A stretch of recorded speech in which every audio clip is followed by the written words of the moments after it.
Hello and welcome back to our discussion of love and friendship. Today we have kind of a special project to undertake here. First off, we need to talk about the 20th century. We're going to be talking about the 20th century for the foreseeable future, basically until the end of the class. But this is where things get complicated. The 20th century has a whole lot going on. As much as, it is just one more century, you'll notice that we spend sort of more and more time studying each individual century as our class has proceeded, largely because more stuff is going on during each progressive century. We don't have a whole heck of a lot to say about the 9th century. Like, Charlemagne was a thing, that was pretty cool. His conquest of Europe is very formative. But that's basically the whole conversation. Like, yeah, we can talk about Islam, but getting into the nitty-gritty of what the caliphs are doing at that particular moment isn't terribly helpful. But by contrast, the 19th century has a ton of stuff going on, and a ton of different philosophers talking about it, and a ton of different perspectives on love and friendship that we need to discuss. And likewise, the 20th century is even richer, and more complicated, and more full, and there's just so much to talk about, in short. But the 20th century is also kind of a big deal for another reason, namely, nobody teaches this, from what I understand. Like, on the one hand, academics are always studying the 20th century. If I had $1 for every academic working today who is studying 20th century sociology, or 20th century history, or 20th century literature, I'd probably be a multimillionaire, and I'd probably be able to retire from teaching altogether. So if everyone who's currently working on the 20th century wants to pay me $1, by all means, feel free. I will spend the rest of my career doing online videos for fun. But the truth of the matter is, despite all of those people reading and studying the 20th century, you will be very hard-pressed to get someone to basically give you the overview of what the deal is with the 20th century at all. I had a high school class where we covered the 20th century in America in some pretty impressive detail. And my understanding is they don't do that anymore. Like, now it's, you stop at World War II and you don't talk about anything that happens after that. Likewise, if you go to an actual history class, there's a decent chance that you're going to talk about the 20th century if it happens to be a class on the 20th century. But more likely, you're going to be talking about a specific part of the 20th century. Perhaps you'll be talking about World War II, or perhaps you'll be talking about, the Civil Rights Movement. Or perhaps you'll be talking about some esoteric sociological discussion of, like, how the internet changed popular culture. But broadly speaking, you're not going to get the whole story. And honestly, I think professors are scared to talk about the 20th century the same way they talk about other centuries. My first couple of years teaching at Montclair, I taught a class on general humanities.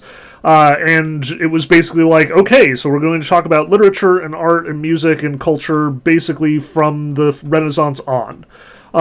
So that would theoretically include the 20th century. And my first iteration of the class very much ended with World War II.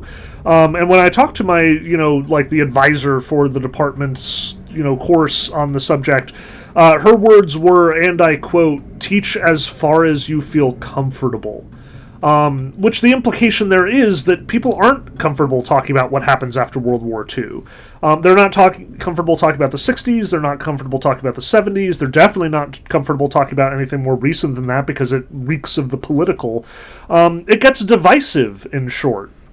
Like, some of the stuff that you inevitably end up discussing when you talk about the 20th century in any context will boil down to, hey, this stuff makes for the political situation that we're all living through now, and considering how contentious that is, it can get pretty heated.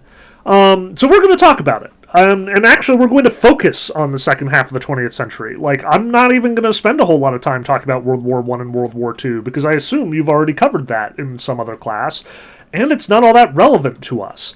It's important to know that that happened, but if you're going to be teaching a class on the philosophy of love and friendship and you want to cover the 20th century, which you should, you're probably going to need to contextualize everything in terms of not so much World War I and II, but in terms of the civil rights movement and the sexual liberation movement, and maybe the Clinton impeachment scandal, and all of the stuff that we're about to talk about. So with that in mind, that means that we need to cover the 20th century, but especially we need to contextualize our coverage of the 20th century in everything that has gone before, and in everything that we are going to talk about soon. Which means, let's break it down in terms of our goals. One of the things that I definitely want to cover here, because that was our reading for today, and because it's important to our class, and there's a whole bunch of other stuff going on as well, I want to talk about our reading from the history of sexuality. But in order to talk about our reading from the history of sexuality, which Foucault assumes that you know everything that we're about to talk about as far as the history of the 20th century is concerned, in order to talk about it, you need to get a pretty decent background in what he doesn't believe is the case and the story that he doesn't think is accurate in order to talk about the story that he does think is accurate. So here is the way we're going to break down this lecture. First, we're going to talk about the history of the 20th century as it's usually discussed. We're going to cover a lot of the stuff that's, like, obviously objective and not subject to debate. We're going to present it in the usual sort of, like, storytelling narrative fashion that I have up until this point. And as always, we're going to focus on what that means for love, friendship, relationships, women's situations, the situation of homosexuality and queer people in general, and just, like, broadly speaking, we'll cover the social circumstances, the cultural circumstances surrounding the 20th century. But at least a large part of this is so we are not only setting up the 20th century readings that we have down the road, but so we can talk about Foucault and how Foucault is re-examining the history of sexuality as we've been talking about it in light of the 20th century and sort of reflecting upon the 20th century. So we're going to talk about the man himself, what his interests were, what his academic projects involved, where he's coming from as far as his perspectives and biases are concerned. And then we'll finally actually be able to sit down and talk about, like, okay, so what does the history of sexuality actually say, and what is the relevance of what it has to say? So we got a lot to do, in short. And we're going to be checking off a number of different boxes here, doing multiple projects simultaneously. Like, this is probably one of the most ambitious PowerPoint presentations I've ever prepared, and certainly one of the most ambitious agendas I've ever had in preparing them. So we are going to talk about basically the history of the 20th century, broad strokes and, important details, what Foucault is doing in the 20th century and how he interprets his project, and how that applies to sexuality and our discussion of love and friendship in general. Now, you might well ask at this point, but Professor, this isn't a class on sexuality or sex. This is a class on love and friendship. And yes, you are right. But in order to talk about love and friendship in the 20th century, based on everything that we've talked about before, it's probably pretty obvious at this point that love and sexuality are really intimately linked right now. Like, I admit, love is a broader concept than, merely applying to sexual relationships. That is very clear. But our culture very much assumes sexuality even when it isn't necessarily appropriate, for reasons we're about to discuss. Foucault himself is drawing fairly heavily from Freud, and as you'll find in Freud, for Freud, like, all relationships are rooted in sexuality. Like, he assumes we have an incestuous attraction to our family members, the same filial love that Aristotle was talking about many, many moons ago. And today, if you have two men who are very good friends and who spend a lot of time together and who intimately talk about their feelings, the first thing anyone is going to assume is that they are gay, i.e. they're going to assume sexual, congress where maybe it isn't even appropriate. So yes, love applies to a lot of different situations beyond sexual relationships, but in the 20th century, to talk about love without talking about sex, to talk about, like, love and abstract away the existence of sexuality and our relationship to it, is to be dishonest in some respect. So yeah, we're going to focus on sexuality and sex a lot more here in the 19th and 20th centuries because it's a major part of the discussion in a way that it wasn't in the Christian era when Christianity was dead set on separating the two. So yeah, it's gonna get sexy around here. Sorry, folks. Probably not the way you're hoping either, but maybe a little of that too. At any rate, let's start with some recap. I want to sort of review the story of sexuality and, sex as we've talked about it to this point, just because, again, Foucault is going to be sort of like modifying and reinterpreting what we've talked about. So we're going to go all the way back to the Renaissance here, the Renaissance. And I want to stress, the way that we in the 20th century and 21st century usually talk about the attitude towards sexuality, we tend to think that there was a certain amount of liberal discussion of sexuality. Bodies were not to be ashamed of back in the Renaissance. You could make lewd jokes in Moliere's France in the 17th century. You could draw nudes and consider this high art in the as late as the 18th century, and you can talk about sexuality in graphic detail in the late 18th century, although by now it is considered extremely transgressive and, there is an assumption that this is somehow immoral or against Christian values in some way. Which is to say, yes, sexuality is more liberally discussed here than in, say, the late 19th century, but we also see a sort of trajectory downwards. Sexuality was tolerated and accepted in something like the 15th and 16th centuries, became something of subject to scandal and question in the 17th century, and by the late 18th and early 19th centuries was basically fully repressed and people were not talking about it. There were strong taboos against discussing sexuality in any great detail, and by the 19th century we have the Victorian era, i.e. a whole bunch of super repressed people who are hypocritically, sex maniacs while also, in public refusing to acknowledge their own sexuality. We have the likes of Anthony Comstock putting in obscenity laws and codes in the world of New York and the 19th century American world. We've got elaborately modest Victorian outfits for women, which make it very difficult for them to undress, as well as refusing to expose any part of their body for sexual purposes. But at the same time, we have Burton publishing the Kama Sutra to great success, and we've got medical doctors publishing anatomy textbooks, and people are buying them up for prurient reasons. And on top of this, we have Freud sort of, on the one hand, talking openly about sexuality, but treating it in these terms of, deviancy and perversion, and emphasizing how, civilized sexual morality prevents many people from being sexually satisfied. In short, here we have a very repressed world. And again, the typical understanding of the trajectory of the discussion of sexuality is, once upon a time, we were all fairly sexually liberated in the time of Moliere and the Renaissance painters, but thanks to a steady, increasing, Christian-influenced attitude towards obscenity and this sort of prudish behavior, eventually we end up at the Victorian world's utter disdain for sexuality in all of its forms, to the point of hypocrisy and absurdity. Now, what we haven't talked about during this process is also there's been the invention of birth control.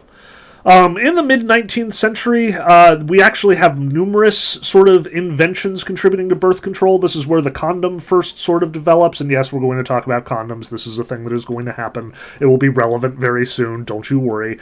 In fact, the German army in the later half of the 19th century had, mandated the use of condoms for their soldiers because, you don't want them getting syphilis. And there's all sorts of, delightful propaganda in the German world, as well as this wonderful American propaganda poster.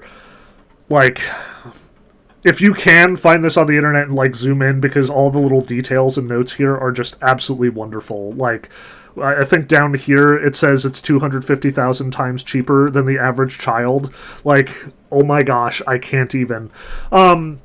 But what I want to stress is, as much as birth control is an invention, it is one that is very controversial in the 19th and 20th centuries, just as it's very controversial today. This lady over here, Margaret Sanger, I list her as a birth control advocate, but that, doesn't do her justice. She's kind of amazing from all the research that I've done on her. But Sanger apparently was an American sort of advocate of using birth control for the protection of women and for the prevention of not just disease, but birth. Like, for a while there in the 20th century, like, condoms and other forms of birth control were recommended for prevention of disease, because at this point syphilis is running rampant. But, like, nobody was talking about the fact that, oh, by the way, it also prevents birth from happening, because then all of those randy bastards will go out there and, like, start having sex wildly and not produce any children. Sanger was like, no, that should be totally fine and should actually protect women, and she was so very much hated by the advocates of, like, the Comstock obscenity laws, that she actually had to, like, flee to England at one point, and she was, like, arrested and deported back to the States. It's wild. So suffice it to say, on the one hand, I want to stress birth control is still very controversial at the beginning of the 20th century, but it is around. People are using it. Even as early as the late 19th century, it is something that people have access to, especially in wealthier communities. It is something that is gradually circulating throughout Europe and America. It is something that is gradually affecting and influencing the way that sexuality and love is working. Because if it isn't obvious, like, birth control is a game changer for love and sexuality. Like, Freud talks about how, like, the as civilization sort of becomes more demanding in its morality, increasingly sex is reserved for legitimate procreation. Like, only in a married relationship, only if you're planning to have a kid can you have sex. And if you have, like, 2 or 3 kids and you're sick of them by now, you just stop having sex out of sheer self-preservation, because there's no other option here. But now, if you have birth control, and a fairly consistent and reliable birth control at that not only allows men and women in married relationships to have sex after they want to have, or after they've stopped wanting to have kids, but it also means that, like, people who aren't married are having sex with no possibility, or at least very little possibility, of impregnating one another, and thus there being evidence of this having happened. So again, this is a game changer. This opens up the possibilities of sex between boyfriends and girlfriends. This changes the nature of courtship, and also changes the nature of people looking over the shoulders of people, because at the end of the day, remember, sex is still considered immoral in many spaces. So, yeah, this is a big deal, and it's about to become even bigger. Now, in the 20th century, again, I don't want to spend a whole lot of time talking about the political developments. I imagine we've already had conversations about World War I, or about the Great Depression, or about World War II. And yes, these are huge, groundbreaking events. These are huge political events. Like, World War I and World War II successively basically destroy all of the remaining monarchies in Europe effectively. The Great Depression changes the relationship between, like, the government and the economic situation. It, like, people's lives are thoroughly influenced by all of these events. I don't want to downplay any of this. But as far as love and friendship and sexuality are concerned, there's not a whole lot that changes here. Foucault is going to talk a little bit about especially World War I in his discussion of friendship as a way of life, which we'll get to when we talk about queer theory. But broadly speaking, like, everything that was going on in the 20th century trenches is going on in the 19th century trenches as well. It's just not talked about as much. So again, I don't want to necessarily start with these as our major, like, talking points for the 20th century. Instead, if there is a starting point, it's the bomb. Because as much as, like, this too is a huge political development, a huge, technological development, something that we could talk about in great detail and people have spent their entire lives talking about, what I really want to emphasize is that with the dropping of the atom bomb comes a widespread change in culture as well. This is what kicks off the Cold War, and the Cold War is very much the place that we're going to be spending the most of our time talking about the 20th century. Because the Cold War is not just like, hey, it's Russia and America picking fights with each other, although that is a major part of it, and we will talk about that. But I want to stress that, like, since people have the atom bomb, people are afraid for their very existential livelihoods. Like, this is affecting culture, and it's affecting people's lives on every possible level. This is not just rich people and powerful people, like, basically comparing their dick length by the size of, their technological advancements. This is, New York could be obliterated in mere minutes, and we wouldn't even hear about it until after it was done. Something that was not possible before the invention of the atom bomb. And, even children are taught to fear this.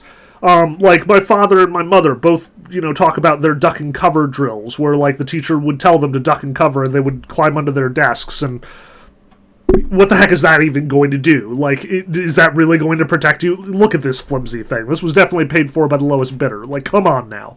My father jokingly referred to how his teachers would tell him that if, in fact, there was, like, a bomb siren, you should bend over and kiss your ass goodbye. And that was, the sole purpose of duck and cover, effectively. So I want to stress, like, yes, this is absurd and it's ridiculous, but it also means that, like, 5-year-olds and 6-year-olds are taught to be afraid, effectively, in much the same way that nowadays we have shooter drills in elementary schools, which is... No, we're not going to talk about that. That is yet another discussion and tangent waiting to happen. What I want to stress, though, is that the Cold War does put us in this state of tension, permanent tension, over decades of time. And on the one hand, it is really just a, like, America versus USSR deal, but it does have major consequences for everybody else, all of the other countries that could potentially get caught in the crossfire. Not only are various nations picking sides, like American capitalism or, Soviet communism, you've got, like, Eastern Bloc countries either aligning with the USSR or effectively being annexed by them. You've got, like, European countries who are kind of on the fence, or alternatively who are choosing capitalism or communism. And importantly, you've got espionage agencies working for both the United States and the USSR and multiple other countries, caught in the middle, who are engaged in intelligence operations. Like, once upon a time, warfare was you line a bunch of dudes up and you shoot at each other. Now warfare is more about shadow games and intelligence gathering and figuring out, like, who is attacking whom and when, and, what moves are either, nation making, and can these be understood as being aggressive? Can we, like, use this information or, like, counter-espionage them in order to, like, make them look like fools? What this basically boils down is that as much as the Cold War never breaks out into actual shooting between, the Americans and the Russians, instead, there are a bunch of proxy wars. Other nations kind of caught in the middle between the capitalist and communist divide, and this assumption that, like, both the USSR and the Americans understand that, like, in order to win this war, they have to stop the spread of the opposite side's, philosophy. For the Americans, we have to stop the spread of communism. For the communists, we have to stop the spread of capitalism. And consequently, you have multiple wars over the course of the 50s through, like the 80s and 90s, where, a country will be falling to capitalism or communism, and the other nation will get involved. So as North Korea is adopting communism and the South Koreans are not so excited about it, well, here come the Americans to push back the North Korean advance. Here is, Chinese communism advancing into North Vietnam. Well, we can't have that. We can't let another nation fall to the Reds. So the Americans pack their bags, send a whole bunch of troops to Vietnam, and no, this does not go well. Likewise, Cuba becomes a major communist powerhouse, and therefore the Russians start leaning on them to put missiles in range of the United States, which, the United States can't have that, so now we have the Bay of Pigs invasion, and now we're trying to like, secretly incite revolution in Cuba. All of these you've probably heard about in some context or another. They did make the papers. Some of the others, not so much, though. Because these were not the only proxy wars taking place. Like, yes, the USSR was involving themselves in the Afghan war, and the US was backing the Taliban, which we thought was the best way to fight communism. Turns out there were consequences for that, when in fact the Taliban was armed and trained by US CIA agents, and then started using their training to perform terrorism on the United States. Or consider how the entire Middle East basically ended up involved in all of these proxy wars, where on the one hand, capitalist-friendly Israel and the sort of more communist-friendly Iran started picking fights with each other. It's worth noting that there's probably a decent amount of U.S. backing and USSR backing behind many of these conflicts as well. Or consider the fact that basically every South American country was were like the victim of CIA intervention or attention at one point, where multiple CIA coups were sort of incited in various countries for the sake of starting capitalism or, starting tyranny if it meant not letting them fall to communism. To this day, much of the South American drug trade is the responsibility of the CIA trying to undo, USSR's communism in South America, because that posed a real and present danger to the United States. So all this to say, the Cold War is shadow games. It is countries manipulating other countries. It is the big two powers, the US and the USSR, getting involved in all of the little local business of every country around the world, even when it's really none of their business. And this is not tinfoil hat Professor Kozlowski. I'll tell you when we get to tinfoil hat Professor Kozlowski. This is like a matter of clear record. It is, CIA files that have long since been made public. This is, KGB operations that have long since been exposed. This is not like me trying to take a political stance here. This is a matter of record. This is a matter of history. I'm sorry if it makes the U.S. look like it's a giant asshole meddling around in other people's politics, but that's because the United States is a giant asshole that meddles around in other countries' politics. Like, there's a reason why the rest of the world hates us, and no, it's not because we're so damn free. It's because our freedom comes at the cost of other people's tyrannies. That's the real price of freedom, folks. Sorry. Anyhow, to prevent this from getting too dang bleak, know that we are not the first people to have figured this out either. In the 60s and 70s, we see a lot of people getting mad at the way that the United States is operating. And there's multiple reasons for this and multiple arms of these protests, but for our purposes in this class, I kind of want to talk about them as though they're one unit, because the fact of the matter is, they are all connected in some respect. People protesting for the civil rights movement were the same people who were protesting at Woodstock, or who became wrapped up in the Stonewall riots, or, for many Americans, for many people around the world, they were upset with American government in general. They wanted to see change happen. They wanted to see black people getting more rights and being recognized as a member of society in a way that very much the CIA had largely kept from happening, because, it was a major part of the CIA's agenda to sort of convince Europe that everything was great in America, and that by adopting capitalism, everything would be great for them too. Let me tell you about James Baldwin hanging out in France for a while. We'll have some interesting conversations. But I want to stress that, all of these protests being sort of connected to one another, for our purposes in our class, we're not going to talk about the civil rights movement so much, but we are going to be talking about the arms that deal with sexuality. So we're going to talk about the gay rights movement, for sure. We're going to talk about feminism, for sure. And we're going to talk especially about the sexual liberation movement. Because as part of this whole protest culture, basically the whole argument here is that the United States is indulging in this sort of conservative, saber-rattling, militaristic nonsense. All of these troops came back from World War II and insisted that their families operate just as they commanded. Everyone was on tiptoes around these people because, let's be honest, practically all of them came back from World War II with some kind of PTSD or suffering in one form or another, or had stories they didn't want to talk about, had done things that they didn't want to remember. It was a complicated world. It was a tightly controlled one, largely controlled by the men who were given basically complete freedom in their own home to do whatever they wanted to the rest of their families. And their kids didn't necessarily appreciate that. So when these kids became high schoolers, became college students, they very much found their own culture, rejected the restrictive conservatism of the past. And seeing as this is coinciding with America engaging in a bunch of foreign wars they had no business being involved in, these people got mad.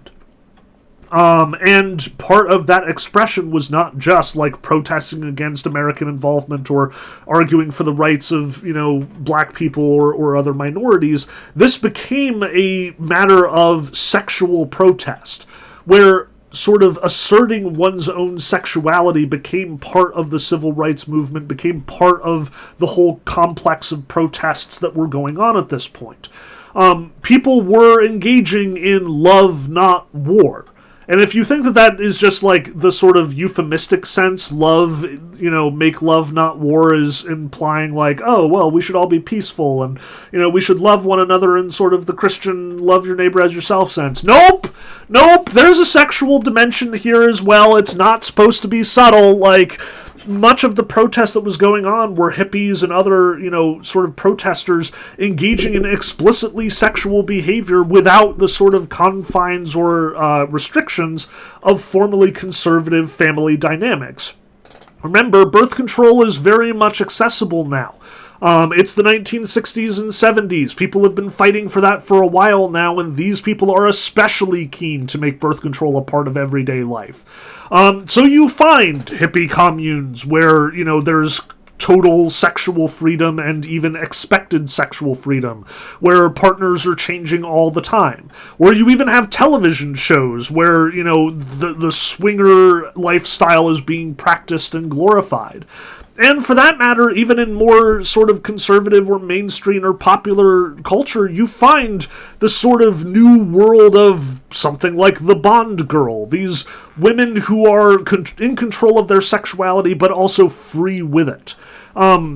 This coincides with the Playboy movement. This coincides with sort of the free love movement in the broader sense. Women are, to some degree, expected to be loose and free with their sexuality, not interested in marriage in some respect. This is the gains of feminism. And we'll talk about that in much more detail when we talk about feminism, but for now, this is a thing. This is in the culture. Sex is no longer just a matter of bedrooms of married couples. Sex is now a diverse and multifarious being with many possible iterations, many ways of understanding it. Now, that said, since I've already talked about the fact that we're going to talk about feminism in the future, we might as well talk about the whole business of what the 20th century study is going to look like for us. Again, there's so much going on, and there are so many different diverse viewpoints that I've kind of boiled it down to 4 perspectives and 4 different kinds of studies of sexuality as we go forward in the 20th century. And importantly, these 4 sort of branches are going to be the 4 that are reflected in your papers as well as in the final exam. So keep this in mind. We're going to basically spend one day talking about Christian apologetics, what 20th century Christianity is saying about sexuality, because, again, Christianity, despite having been, stomped down by Schleiermacher in the 19th century and much of the sort of critical attitude towards the Bible, is still alive and well, and does have some pretty interesting perspectives to contribute to the understanding of 20th century sexuality and love. So we're going to read C.S. Lewis, we're going to talk about G.K. Chesterton, it's a whole thing. Now, that said, the Christian apologetics isn't necessarily a movement specifically on the subject of love and friendship. Again, I think it's interesting to sort of trace what it has to say about Christianity and what it has to say about love and friendship in the light of Christianity, especially past Christianity, because this is kind of a movement in its own right, and especially here in America, where Christianity is still a major part of everyday life and still is extremely influential to the culture, perhaps even more now than in the recent past. We're going to talk about it. We're also going to talk about feminism, and we're going to look at 20th century feminism across a broader range of different writers across the 20th century. We're going to look at queer theory, and we're going to look at the way that queer perspectives on love have changed the discussion. And we're going to talk about a lot of Foucault there, too. He is sort of one of my primary reference points for talking about queer theory. And then finally, we're going to talk about Foucault's perspective on historiography. We're going to look back at, the discussion of love and friendship as we've had it so far. We're going to look at his thoughts on especially the ancient Greeks and the Stoics, because that, too, is a major part of 20th century discussions of sexuality, and it is especially relevant to our class, since, again, we are kind of secretly a history class. We are talking about historiography, that, reinterpreting the traditional narratives of what the historians have said is a part of our scope and a part of our discussion. So each one of these 4, the Christian apologetics, the feminists, the queer theorists, and Foucault's historiography, these will all be major essay questions on the final exam. They will all likely contribute to one of your one of your research topics, like two of the research paper topics are literally, so how has philosophy affected the lives of women, and how has philosophy affected the lives of queer people, and one of them is on the history of Christianity and its developments and whether or not it's the same phenomenon, whether or not it's the same theology over time. So what I will say, though, is that each one of these readings is considerably longer than most of our readings in this class have been, so I don't want you to try and read all of them. Don't, because it'll just tax you over much. My expectation is that you're going to pick one, probably the one that is most relevant for your paper topic, and then you're going to read all of that and maybe ignore or just listen to the lectures on the other three. So don't worry if that's what you have to do. I realize that it's crunch time. We're getting close to the paper. Use your time wisely. Come talk to me if you have questions about it, by all means. But broad strokes, you're going to need to know one of these four topics really well for whatever you do for the rest of the class. So focus on knowing one really well than trying to understand all of them reasonably well. Cool? Cool. So enough bureaucracy, let's continue with our discussion. So in the 1960s, we have the era of free love, we have the hippies becoming ascendant, we have the culture gradually transforming due to the sexual liberation movement. In the 1970s, we see like a transition from the sort of free love and peace and happiness of the 60s to a much more cynical and suspicious outlook.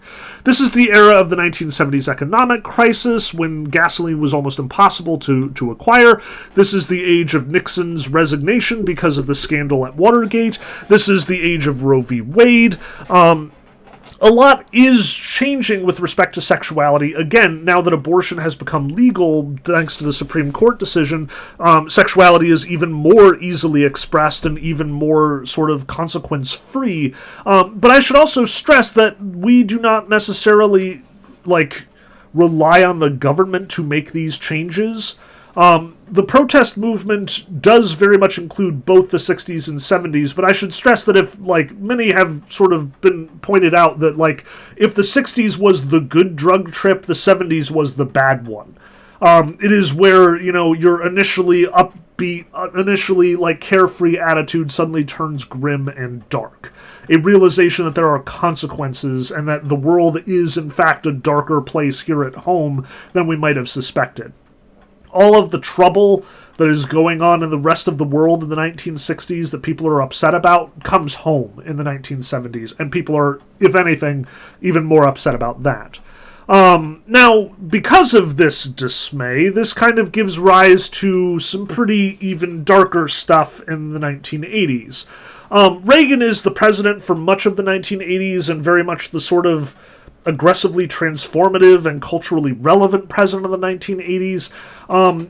Reagan ran on the platform that he stood for the moral majority, like all of the Christians and evangelicals whose voices had largely gone unheard due to the fact that the hippies, the Democrats backing them, the civil rights movement, that they had been the primary force for change over the last 20 years or so.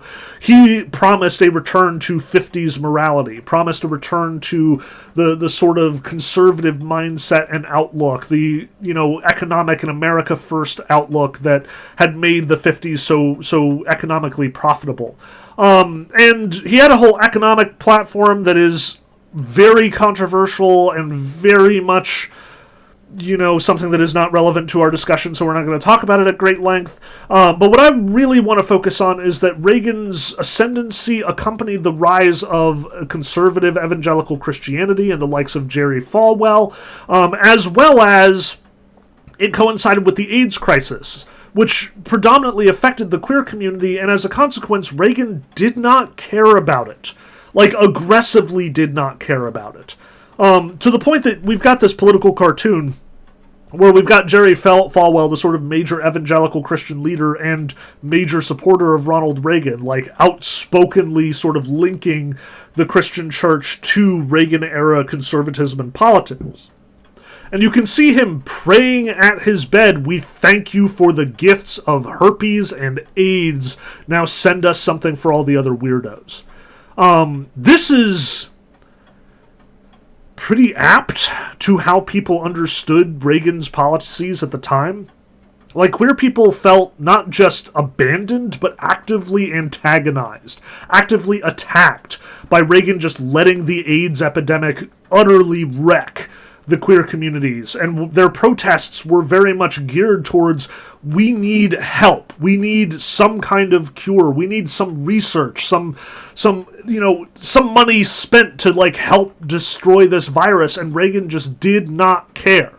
Because, again, these were not his constituents. These were just weirdos. In some respect, they deserved to die, as far as he was concerned. I should stress, too, that the 80s is when our guy Foucault is writing. And Foucault himself does die of AIDS, because it is this wildly untreated disease that is virulently affecting the queer community, and basically anyone having sex at large. So, as the AIDS crisis continues to go undealt with, even though, this was something that could possibly have been solved, it just sort of drew into even sharper relief the conflicts between conservatives and liberals, the people who insisted on a conservative, moral sexuality informed by Christianity, and the people who were experimenting and, expanding the bounds of sexuality and exploring sexualities beyond the heteronormative, beyond the traditional in some sense. Which brings us to the 90s and the end of the Cold War. Because very much in the very early 90s, in like 1990 and 1991, the economic poverty of the Russian and USSR world had become kind of a tipping point. Reagan very much outspent the Russians. His whole plan was, we're going to build more weapons, and we're going to build more technology, and we're going to devote more and more money to the military. And whether or not this is the fault of Reagan outspending them, or Russia trying to keep up, or Russia just failing to maintain their basic, standard of living for their own people, the Soviet Union very much falls in the early 1990s. The Berlin Wall, which had separated Germany into East and West Germany controlled by the capitalists, East Germany controlled by the communists, fell. It was a big deal. This was a major symbolic moment. Many of the holdings of the USSR broke off and, regained their independence, either thinking that they could handle things better than the Russians, or because, the Russians could no longer afford to help them. And they were always sort of in an ambiguous state under the USSR. And because the Cold War had basically, opened up the rest of the world, the threat of communism had very much fallen apart, and the capitalists kind of did not need to worry about, waging all of these proxy wars, we also enter an era of globalization. Capitalism spreads across the world. McDonald's, that's the map that I've chosen here. McDonald's spread to various countries at various times in history. You'll notice that, we've got the first McDonald's in the USA between 1940 and 1969, and obviously spreads to Canada, because why not? But in the 70s, you can see it spreading to other capitalist powerhouses, other strongholds in Europe. But notice that the biggest spread is typically between the 90s and the 2000s, that you can see China adopts, McDonald's, and, we've got Argentina and Chile and Peru and many of the South American nations adopting McDonald's in the 1990s and late 80s. We've got India, typically very resistant to the idea of eating cows, now adopting McDonald's because, again, all of these corporations that typically operated only under one nation or only under one, capitalist framework can now spread everywhere. Capitalism has won the Cold War. Even more than the U.S. has won the Cold War, capitalism has won the Cold War, and therefore all of these companies, all of these corporations can now achieve international prominence. Now, as much as, we might look at this and say, hooray, hooray, there's McDonald's everywhere, this comes with some major downsides. This also means that exploitation is possible. You have factories in places without decent living conditions and working conditions cropping up all over, other nations, and sending all of their goods over to America rather than America producing them themselves. We are still dealing with the fallout from that, and we'll probably have yet to see the worst of it, but it is what it is. For now, what I want to stress is the world is smaller. Like, everyone is watching the same Hollywood movies, everyone is, playing the same video games, everybody is, like, eating the same food and wearing the same clothes and listening to the same music, because everyone in the world is benefiting from this widespread corporate culture in some sense. And this is just made all the bigger and more obvious by the internet, which we'll get to in a moment. But I do want to stress, before we move on to the internet and talk about that whole globalization thing, that also in the 90s, we've got a major sex scandal going on. Again, like, politics had generally been a sort of place where alternative sexuality had happened with powerful people and nobody bothered to talk about it. Like, ask me about Kennedy's White House someday, and, that's always a fun conversation. Heck, in the 80s, Roy Cohn, a major conservative power player, and also one of the major mentors of Donald Trump, was, like, kind of openly sleeping with men while denying the fact that he was gay. Long story there, don't want to talk about it. For now, I do want to emphasize that Clinton was found guilty of having an affair in the Oval Office, like sleeping with Monica Lewinsky, who was effectively one of his aides and definitely not his wife, even though he was very married at the time. Republicans turned this into a huge deal. They had a majority in the Congress, and consequently they impeached Clinton. They insisted on sifting through all of his dirty laundry on the grounds that it was unbecoming a president to do that, even though there kind of wasn't any precedent or legal reason why this should be considered, a violation of his oath of office. The whole thing kind of flamed out, but we are going to talk about it when we talk about queer theory, so it's worth mentioning that, hey, this is a big deal, and for a couple of years there, like in the 90s, everyone was talking about this, all the papers were printing this, people were getting day-by-day updates, and questions like, were they using lubrication, or where were the panties found, became major issues of public interest. Again, we're going to cycle back around to this. For now, just know that it's a thing. But again, I do want to kind of focus on the internet here.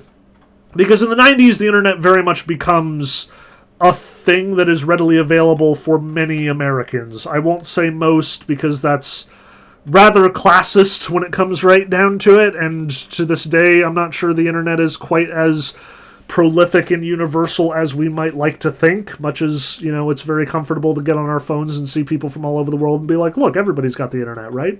But at any rate, here in the 90s is when the internet really starts becoming a thing. And as much as, yes, it is in certain households and it is gradually being introduced into certain areas at certain times, cities have the internet long before the rural areas do. Like, I can specifically speak to how our internet connection didn't show up until, 96 or 97 in Sussex County, New Jersey. I remember when our first computer came into the household, and the first time that we had an internet-capable computer, and the first time I played Jedi Knight 2 online or whatever. At any rate, yes, this is a gradual process, but it is immediately transformative, especially when it comes to the discussion of love, friendship, and, of course, sex. Because, obviously, the internet is for porn. We all know this. This is a basic truism of life under the internet.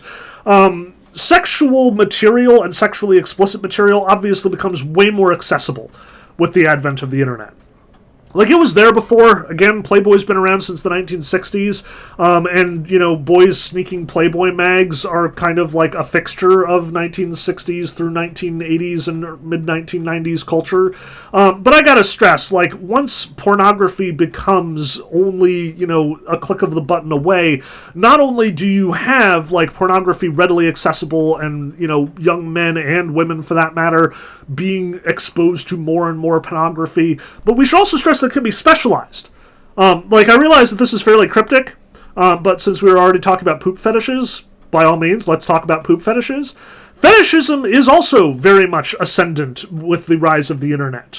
Yes, we get, fairly predictable internet relationships like pornography, online dating, casual sexuality becoming something much more accessible and much more prevalent in the age of the internet. But we should also stress that smaller communities with fringe ideas about sexuality are becoming more and more organized, more and more connected, because they have the advantage of anonymity, on the internet. Like, they don't actually have to go to a place to express their sexuality and potentially be judged or shamed or reviled in some respect. They can find a way to express their sexuality safely, connect to people with similar sexual interests safely. And as much as, yeah, fetishism is kind of a funny thing to talk about here, I could just as easily be talking about furries or any number of things. This has major implications for homosexual communities, for queer communities, for non-binary communities. People are connecting over these things in a variety of ways. The internet enables people of alternative sexualities, of alternative gender identities, people outside of the heteronormative traditional sexual values to connect with each other, find one another, communicate their ideas to one another, start practicing their sexual preferences with one another, and importantly, organizing and becoming political groups in their own right. So by the 2010s, you've got major trans influencers on YouTube and TikTok. You've got people, sort of more visible than ever before. And if you are a member of that community, you can seek out people who are of similar mindset and see what they have to say, see what they think. You've got people who are generally ostracized, people who were, the victims of sexual assault, getting together and organizing against their oppressors, like with things like the hashtag #MeToo movement. This one down here is probably a little bit more cryptic. It's actually footage from a video game called Secret Little Haven, which is actually about growing up in the 90s and connecting with people online who share, an interest in a fandom, but also sort of exploring your sexuality because they're sort of allowing you to do that in a safe space. What I've got to stress is this is what the internet is capable of. It is bringing people together, building safe spaces, allowing people who were formerly, subject to ostracism and judgment to find unjudged safe spaces to connect with one another, organize, become powerful, become visible, and actually start to normalize themselves, make themselves a part of everyday life. This is why we have groups who were, as recently as the 80s and 90s, rejected or even unknown, suddenly coming to visibility and making statements about how they want to be treated, how they want to be addressed, what pronouns they want to be used. This is all possible and sort of jump-started as a consequence of the internet. Just as the printing press allowed scientists to communicate with each other and artists to communicate with each other, people whose interests were broadly, publicly acceptable, but not necessarily normal or typical or, common. Just now we have a place where the anonymity of the situation allows people who are, separated by their shame or by public lack of acceptance to become more publicly visible and more publicly accepted as a consequence. But this has a dark side too. Because fringe beliefs and fringe perspectives sound great when it means, allowing one person to express their own sexuality or allow one person to, become more comfortable with their own feelings and find people who feel the same way.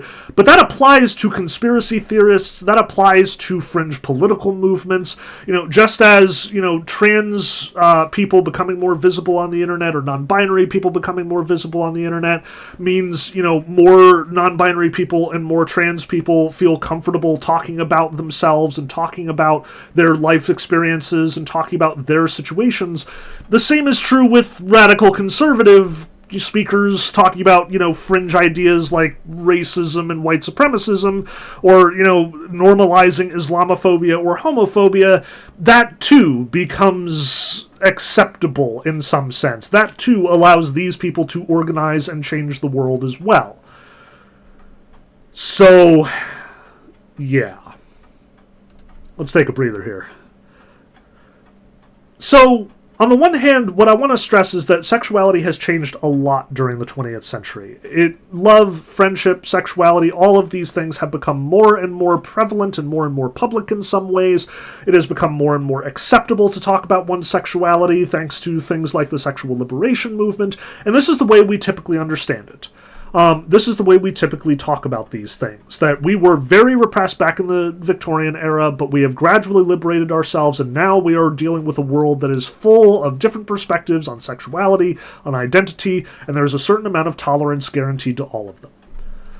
which means that it's time for us to move from our history portion of today to our discussion of Foucault and his whole outlook here. Now, like I said, and I've kind of located him in our historical discussion, Foucault is very much a product of the 80s. He is a gay man, openly identifies himself as gay, is very much eager to write and discuss homosexuality, as much as like it's not his primary area of study, and you'll notice that he is a little close-lipped when it comes to talking about his opinions when we get to them a little bit later on. But we are going to use Foucault as a talking point for both historiography and looking at like his understanding of sexuality in general, as well as a major sort of leader and thinker with respect to the queer movement. Again, because it's easier for me to sort of get you familiar with one thinker who has his fingers in a lot of pies than for me to sort of introduce a whole bunch of different people. But that means that since we're going to be spending probably the better part of 2 weeks talking about Foucault in one respect or another, hopping from text to text, admittedly, and hopping from idea and idea, topic to topic, we should probably get to know this guy a little bit better, get a sort of foundation, much like we did with Socrates and Plato. So with that in mind, probably the two works that are the most famous of Foucault's are his work on insanity, madness and civilization, and his work on the prison system and discipline and punish. Essentially, Foucault's whole project is to reevaluate the institutions and assumptions that we have made about history, about, the way that power works, and look at them specifically through a different lens, question and interrogate the assumptions that we've made. So Madness and Civilization is very much a look at the way insanity is diagnosed, the way that it is treated, the way that it becomes a tool of power effectively. And just as it is with the prison. And Foucault, as a consequence, is a pretty broad, area of interests. Like, Madness and Civilization is not just him looking at the work of Freud and being like, hey, so this is who he thought was crazy and this is who he thought was sane. Though that is, something that enters into it. Instead, he's looking as far back as, the 14th and 13th centuries and looking at how, the medieval world diagnosed insanity and treated it. What abnormal behavior consisted in and what you would do to people who were abnormal. Whether that is insanity or criminal behavior, since the two are actually very closely related historically. But as a consequence of his studies, really what Foucault is more interested in is power. But I don't want to stress power in the sense of military power or, generals being smarter than other generals or armies being stronger than other armies. I'm talking about power in the soft sense, power in the terms of social power. How different individuals use and wield power in basically everyday settings. And I want to stress, for Foucault, power is everywhere. We're used to thinking about power as a bad thing. Absolute power corrupts absolutely. And this is the kind of truism that is nonsense. The people who have actually studied power, or something like, looking at Robert Moses, will tell you that actually power doesn't necessarily corrupt, but it does expose, it does reveal what a person is like. But what Foucault is looking at is not necessarily financial power or military power, but social power.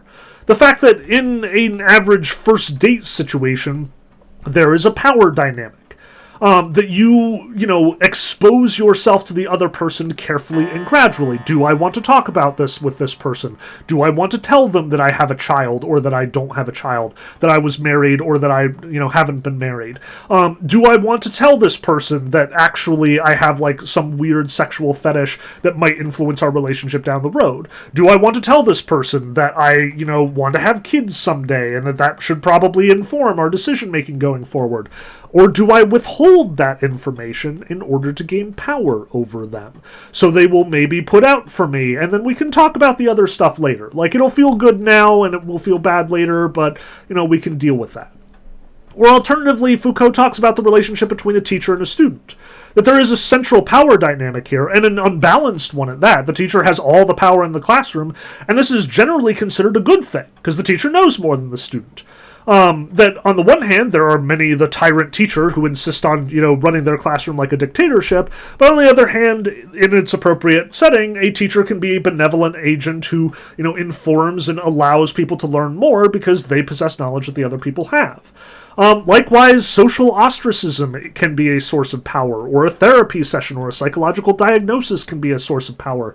This is what Foucault is more interested in. Again, actual censorship, like actual government intervention, Foucault is not going to ignore it when it comes up. But it is, at the end of the day, a smokescreen. As we've said multiple times over the course of this series, there are many situations where you look at the laws and they say one thing, and you look at the actual history books, you look at the testimony of witnesses at the time, and they say something completely different.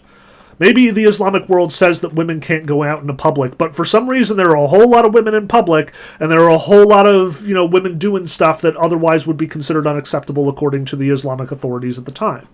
Or, by contrast, look at the Roman world, and how essentially you've got, all of these women essentially running their own households, despite the fact that the, philosophers and the historians and the commentators are all insisting that men need to get control of their home. This means that power isn't as obvious as it may seem, that there are channels and networks of power that we don't always examine, and that usually don't show up in our textbooks. So I want to stress, Foucault wants to train us to look for that kind of power. And when I talk about power, talking about Foucault, know that I'm usually not talking about censorship, or talking about legislation, or talking about imprisonment, or, policing in the literal sense. But part of the tools of power, part of what allows power to exist for Foucault, is the technology of power. Which, again, is not mustard gas or machine guns or weapons technology. It is not even necessarily like technological advancements like the internet or, antiseptics or whatever. What we're talking about here is the technology of ideas, the technology of language, the technology of architectural developments, as is the case with the panopticon. This idea that Foucault talks about, where he says that, increasingly as insane asylums and prisons are developed, you will notice a pattern where there is sort of like a central observer able to survey all of the people in all of the cells. That increasingly surveillance and observation becomes a major priority of the modern world, something which is often discussed in talking about 20th century society as well. Trust me, we'll get there. But it also means things like words. The idea of a population did not exist before the modern era, and Foucault talks at length about how now that governments are measuring populations and talking about people in terms of populations, they are gauging their own power in terms of how many people they have, and what kind of people they have, and what those people like to do with their time.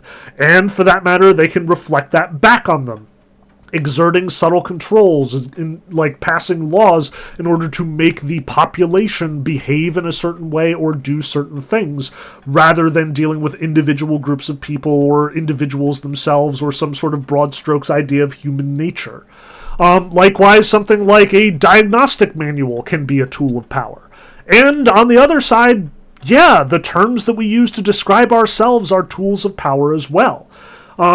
As much as, there are many terms under the LGBTQ plus umbrella, each one of those terms implies a certain group of people insisting on that term as a way of making themselves, like we talked about, more visible, and more, more powerful through their visibility, more accepted through the sort of communal coming to accept these terms as a part of understanding gender and sexuality. This is why it is such a huge priority for LGBT organizations to insist on this diversity of terms. Because the more we accept this, the more the sort of ostracism of the queer community will subside. So, we've got our history, we've got our basic understanding of what Foucault is talking about. We're looking for power, but in the soft sense, we're looking for, the technologies that make that power possible or change the way that it is demonstrated. So now it's time to actually dig into the text itself. Let's look at the history of sexuality. And this is going to get wordy, so I apologize in advance. Feel free to pause as you see fit, but again, it should all be in the book, which I should have passed to you, so it should be pretty easy for you to track down the passages I'm looking at. I'm not necessarily going to read everything that shows up on the slides.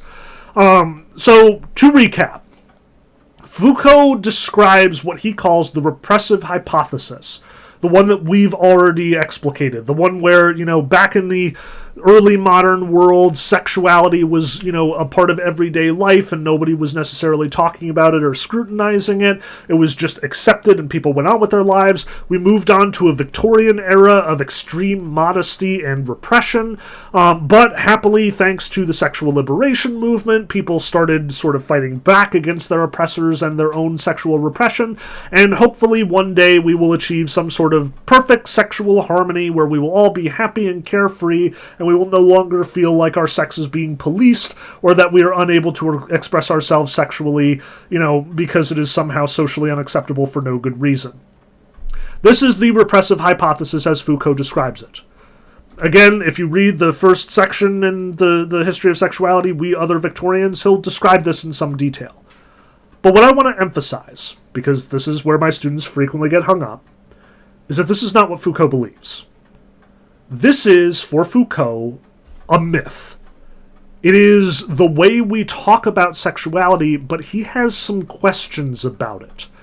There may be another reason that makes it so gratifying for us to define the relationship between sex and power in terms of repression, Foucault writes, something that one might call the speaker's benefit. If sex is repressed, that is, condemned to prohibition, non-existence, and silence, then the mere fact that one is speaking about it has the appearance of a deliberate transgression. For decades now, we have found it difficult to speak on the subject without striking a different pose. We are conscious of defying established power. Our tone of voice shows that we know we are being subversive, and we ardently conjure away the present and appeal to the future, whose day will be hastened by the contribution we believe we are making. Tomorrow, sex will be good again. So again, Foucault understands the repressive hypothesis, understands why we talk about it this way, but questions it. What if the only reason we are talking about sex in terms of repression is because we want to feel liberated? Because it feels powerful? Because it feels daring and transgressive? Because it makes people respect us? Maybe the only reason we are, sexually repressed is so we can visibly and demonstrably overcome that repression and be liberated, be freed in some respect. Foucault essentially boils his point down in page 8 to 9. Briefly, my aim is to examine the case of a society which has been loudly castigating itself for its hypocrisy for more than a century, which speaks verbosely of its own silence, takes great pains to relate in detail the things it does not say, denounces the powers it exercises, and promises to liberate itself from the very laws that have made it function. Notice the, paradox here. We are speaking at length about silence. We are denouncing the power we ourselves are exercising. We want to liberate ourselves from the power that we ourselves wield. And there is something weird about this, something nonsensical, something paradoxical. The question I would like to pose is not why are we repressed, but rather why do we say, with so much passion and so much resentment against our recent past, against our present, and against ourselves, that we are repressed? What led us to show, ostentatiously, that sex is something we hide, to say it is something we silence? Foucault is saying there seems to be more going on here. We seem to be too excited about being repressed to actually be repressed. And we seem to be talking way too much about our sexual liberation to actually have our sexual liberation be in any danger or contentiousness. We are, in short, way too loud about our silence. We are way too confident in our insecurity. And that doesn't track for Foucault. So he poses and said, the incitement to discourse. Yet when one looks back over these last 3 centuries, he writes on page 17, with their continual transformations, things appear in a very different light. Around and apropos of sex, one sees a veritable discursive explosion. Here I am thinking not so much of the probable increase in illicit discourses, like people making weird sexual jokes as a way of, transgressing, the established taboos against sexuality, but more important was the multiplication of discourses concerning sex in the field of exercise of power itself, an institutional incitement to speak about it, and to do so more and more, a determination on the part of the agencies of power to hear it spoken about, and to cause it to speak through explicit articulation and endlessly accumulated detail. Foucault is looking at the history of sexuality and stressing, I'm not seeing repression here. Like, y'all are saying that, like, in the 19th century, we couldn't speak about sex. Foucault is saying, in the 19th century, people talked about sex more than they have ever talked about it before. And we've seen plenty of evidence of this. We've seen Schopenhauer talk about sex. We've seen Nietzsche talk about sex. We've seen Freud talk about sex. As much as the Victorians seem to be extremely repressed, like, not just do we have Burton peddling his, quasi-pornography in the form of academic discourse, we've got lots of people talking about how everyone is repressed. That's kind of weird, isn't it? But importantly for Foucault, what he's most interested in is people are documenting this. They're studying sexuality. They're studying it in the halls of academia. They're studying it like as, a sort of political or law enforcement angle. The two images that I pick here are deliberate. Like, this is literally from an SVU episode called We Have to Talk About It, which involves like a teacher who is apparently taking advantage of her students sexually. Again, notice we have a government organization that needs to extensively document a sexual, practice and engagement, which otherwise might have gone over in silence for whatever, consequences that may imply. Now it needs to be carefully examined, carefully studied. We need to not just understand this person from a legal or criminal perspective, but from a psychological perspective. Why do they do what they do? Why are they taking advantage of teenagers? Why are they, so sexually interested in these particular things? And here I'm just, like, using the basic meme template from the South Park episode where, like, they talk about, show me on the doll where he touched you, which at this point has become just a widespread joke despite being, like, an incredibly dark thing. Like 30 Rock had a joke where one of the, characters had to, like, show me on the doll where he touched you. Like, even, Bob's Burgers makes that joke from time to time. Like, on the one hand, we have defanged it of its seriousness, but on the other hand, it is a distinct psychological practice where, this allows one to sort of separate oneself from the trauma that one has experienced and therefore allows one to, like, other the thing. But importantly, this is a psychological discipline. It is something that happens so frequently that we mock it. But if anything, it speaks to the fact that we feel this need to talk about it. That we cannot experience trauma without people demanding that we express our trauma. That they will say things like, if you're not ready to talk about it yet, that's fine. Trying to be sympathetic, trying to be loving and caring. But at the end of the day, they do expect us to talk about it. You might not be willing to talk about it yet, but you will and you must, for our good and for your own. The understanding here is that talking about your trauma, talking about your sexuality is the only way that you can be healthy, the only way you can control it, the only way that you can express it. And I'm not necessarily saying that this is a bad thing, neither is Foucault, but this is a thing. This is something that he is observing. This is a phenomenon that is not repression, it is some sort of public exposure in direct contravention of what repression looks like. And it is old. I'm going to use two of the examples that Foucault brings up on this topic, just as I'm going to use two later. But again, these are directly from the text. So he talks at first about the, evolution of the confessional. Before the Protestant Reformation, when confessing, the, priest asking the questions to the person confessing would usually ask about sexual sin. Because, this is a big deal. Obviously, Christianity sees many sins as sexual, and the priest insists on, getting all of your sins through confession so you can be, so you can be forgiven of those sins and no longer have them on your conscience. There's an important practical value here, like outside of the Christian theology, but for now, let's understand it from the Christian perspective.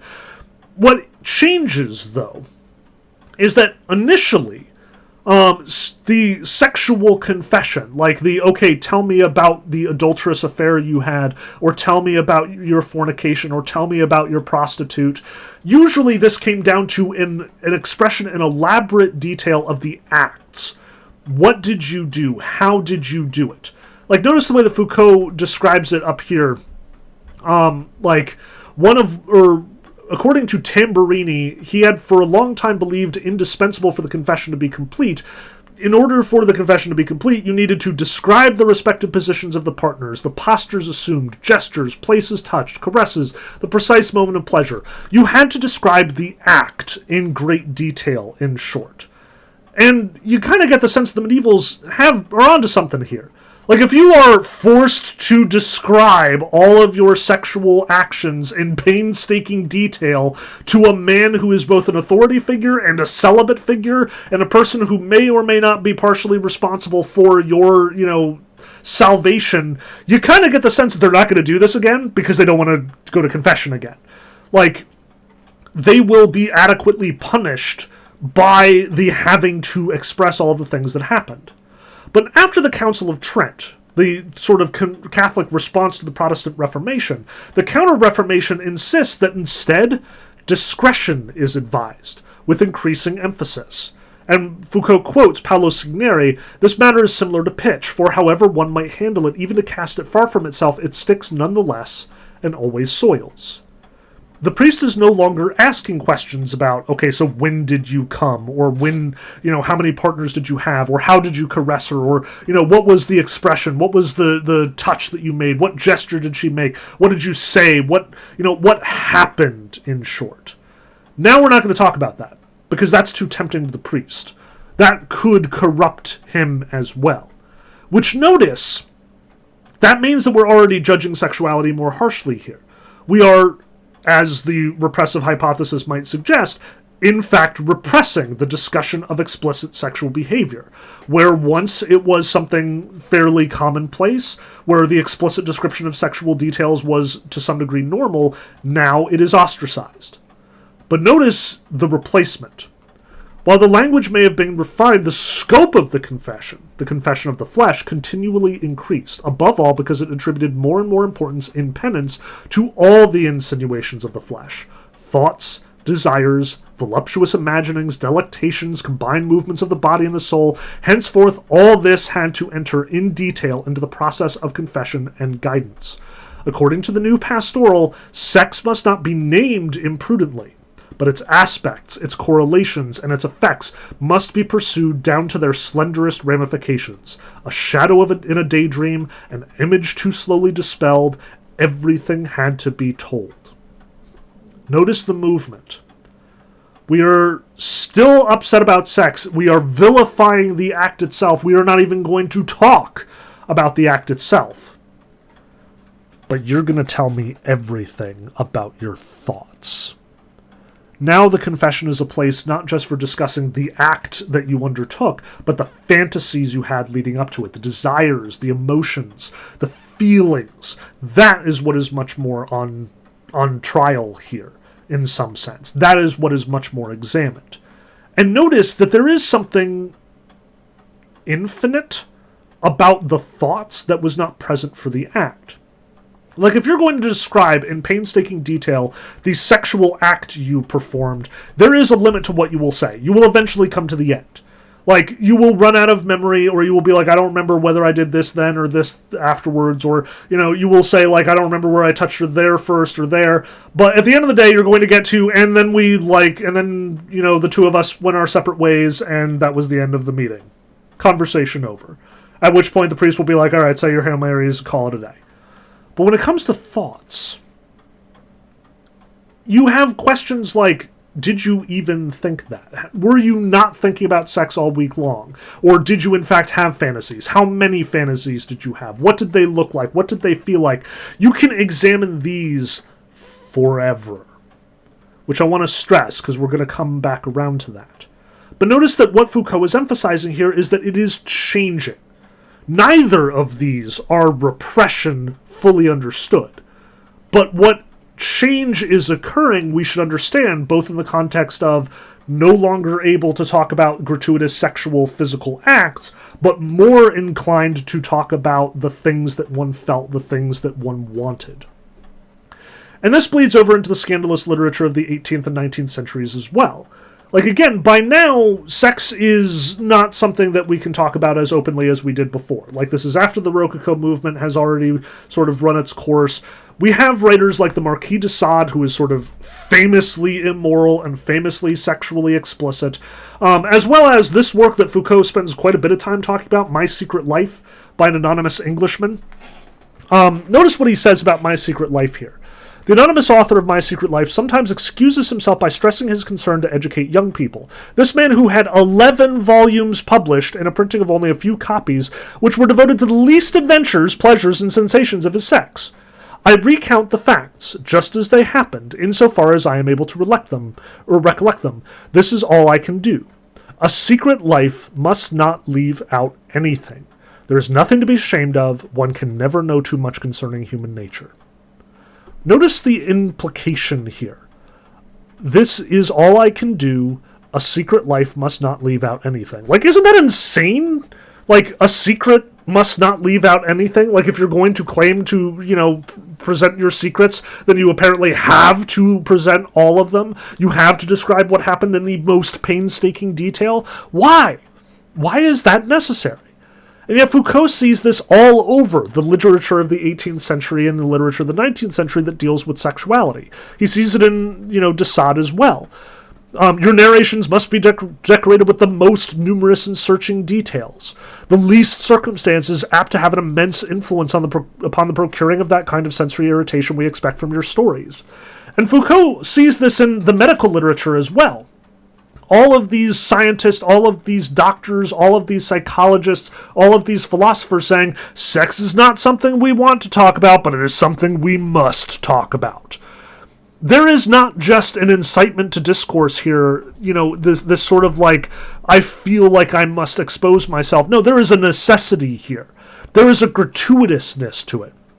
Like, what Foucault emphasizes about the author of My Secret Life is, he writes 17 volumes, or 11 volumes. Like, he not only feels compelled to talk about what he has done, but compelled to write, pages and pages and pages to expose himself completely. This is somehow necessary to him, and the culture around him is pushing him in the same way.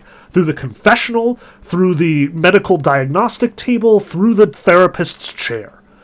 Everyone feels obligated to talk about sex, even when they don't want to, and perhaps because they don't want to.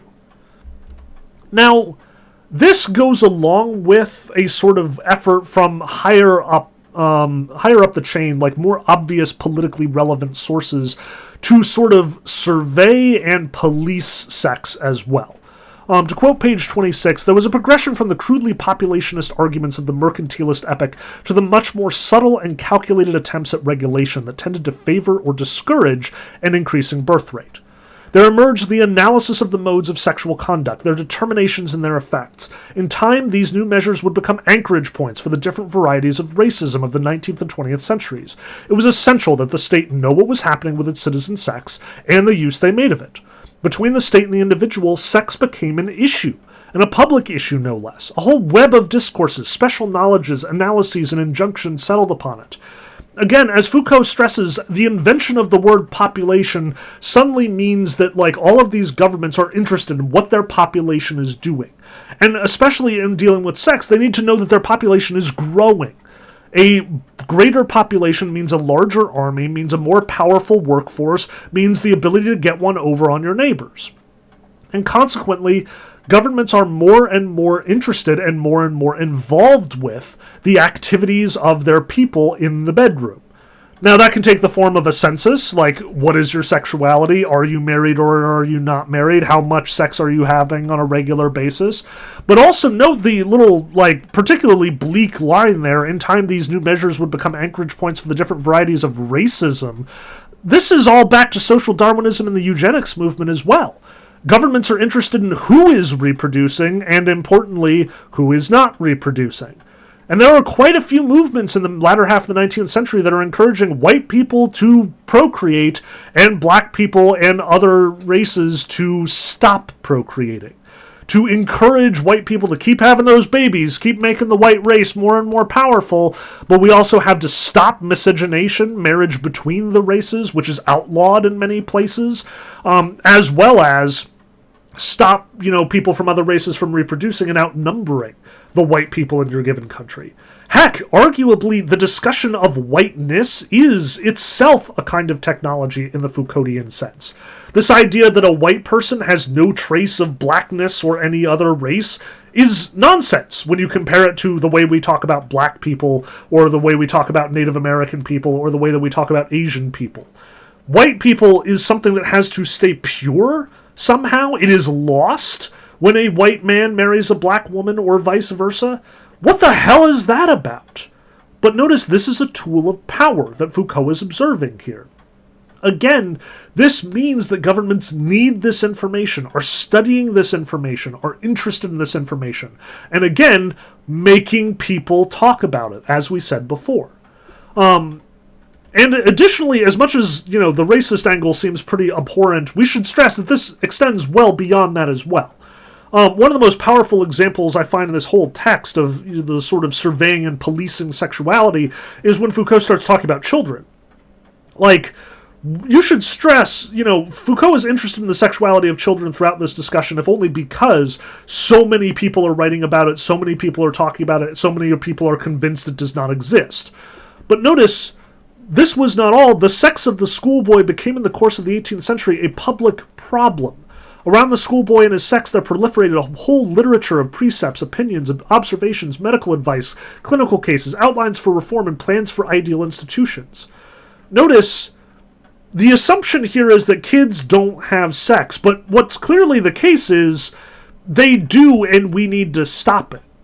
Remember Freud? It was a blink and you'll miss it passage in the discussion of, the impotence essay, but he mentions that, children who are exposed to sexuality early or express themselves by masturbating too frequently become unproductive citizens. They know they indulge themselves in fantasies to the expense of their procreative marriage. They're not having kids because they're too busy having, personal sex on, for non-procreative reasons.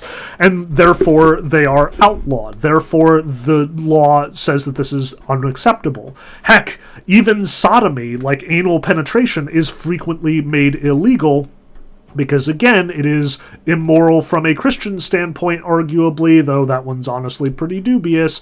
And for that matter, it is unproductive in some sense. Notice the way that the schoolboy is treated in the boarding school. One only has to glance over the architectural layout, the rules of discipline, and their whole internal organization. The question of sex was a constant preoccupation. What one might call the internal discourse of the institution was largely based on the assumption that the sexuality of children existed, that it was precocious, active, and ever-present. So there are all of these rules about, okay, we're going to lay out the dormitories so that no two people will ever be able to, commit any hanky-panky with each other, so that no one can cross the aisle, and people will be walking back and forth to make sure that nobody is hopping from bedroom to bedroom. Even if it's a barracks type situation with all the children in one room, there's all these explicit instructions about there's got to be 6-foot high dividers between the different beds to prevent them from getting ideas while looking at each other across the room. Child sexuality is a matter of public discourse. Parents are worried about it. Government organizations are worried about it. School teachers and boarding school masters are worried about it. And yet at the end of the day, why? Why? Because this is a thing that you've probably experienced yourself, even though you probably weren't aware of the fact that you were experiencing it. Think about when you were in grade school and how little time you were left unattended by an adult. How every classroom was organized in such a way so that the teacher could see every student simultaneously, that this was in some way obligated. And there are even laws saying that if you leave a child unattended, even if it's at home, then that is, a federal offense or can result in the child being taken away from you. The child's safety is almost certainly the thing that is emphasized here, but safety from what in some cases? Are we really concerned that a group of 10, 15 kids in a classroom are immediately going to break out into a brawl, grab the scissors, and start stabbing one another? Kids fought for many years, and, not many of them were too terribly distraught or, traumatized by it, I assume. At least we got along well enough. Bullying is a bad thing, and we should stop it, but bullying is going on more behind closed doors than ever nowadays, thanks to the internet, and still, There is this insistence that everyone be observed at all times. Isn't it logical to assume that at least part of this is sexual in organization? That we refuse to both acknowledge and allow the sexuality of children, even though, again, it exists, it is precocious, active, and ever-present. Now, again, I'm not going to question this too deeply. There are good reasons for many of these laws and rules, and yes, children's sexuality is a fragile and potentially damaging thing. But I want to stress, us watching it isn't necessarily the best solution here. Now, the other example that I want to talk about is the one that I refer to as the luckless farmhand. Because Foucault gives us a pretty good snapshot of exactly how this sort of increased scrutiny, increased examination is taking place here. And I'm going to read this one from the textbook. It's too long to put on the slide. One day in 1867, a farmhand from the village of Lapcourt, who was somewhat simple-minded, employed here and there, depending on the season, living hand-to-mouth from a little charity or in exchange for the worst sort of labor, sleeping in barns and stables, was turned into the authorities. So here's the stage. It's 1867 in France. We've got this itinerant worker, like a farmhand, this guy who works the, worst farm jobs for a living, and he is apparently simple-minded, so he might be, mentally disabled in some respect. Not necessarily thoroughly, clearly he can do the work, but he is not an accepted member of society. There's something off about him, and the rest of the culture is, wary of him as a consequence. At the border of a field, he had obtained a few caresses from a little girl, just as he had done before, and seen done by the village urchins round about him, for at the edge of the wood or in the ditch by the road leading to Saint-Nicolas, they would play the familiar game called curdled milk. I don't know what this is. I can only speculate. But you get the sense that it is sexual, and the curdled milk imagery almost certainly means that we're talking about a hand job or a blow job or, something equally crass. Now, admittedly, this is a grown man getting a sexual favor from a, little girl, which is upsetting. But I want to look past this at what Foucault is emphasizing here. So he was pointed out by the girl's parents to the mayor of the village, reported by the mayor to the gendarme, led by the gendarme to the judge, who indicted him and turned him over first to a doctor, then to two other experts who not only wrote their report but also had it published. What is the significant thing about this story? The pettiness of it all. The fact that this everyday occurrence in the life of village sexuality, these inconsequential bucolic pleasures, could become, from a certain time, the object not only of a collective intolerance, but of a judicial action, a medical intervention, a careful clinical examination, and an entire theoretical elaboration. The thing to note is that they went so far as to measure the brain pan, study the facial bone structure, and inspect for possible signs of degenerescence the anatomy of this personage, who up to this moment had been an integral part of village life. That they made him talk, that they questioned him concerning his thoughts, inclinations, habits, sensations, and opinions, and then, acquitting him of any crime, they decided finally to make him into a pure object of medicine and knowledge, an object to be shut away till the end of his life in the hospital at Maryville, but also one to be made known to the world of learning through a detailed analysis. Again, I'm not saying it's okay for grown men to have sexual favors administered onto them by little girls. But what I am saying is that this was normal. That up until the 19th century, this happened and nobody said boo. And then here, all of a sudden, somebody cries foul. And this guy who assumed he was doing nothing wrong, and is found by the law of the land to have been doing nothing wrong, is suddenly thoroughly scrutinized by every secular, religious, and, academic authority between here and Paris.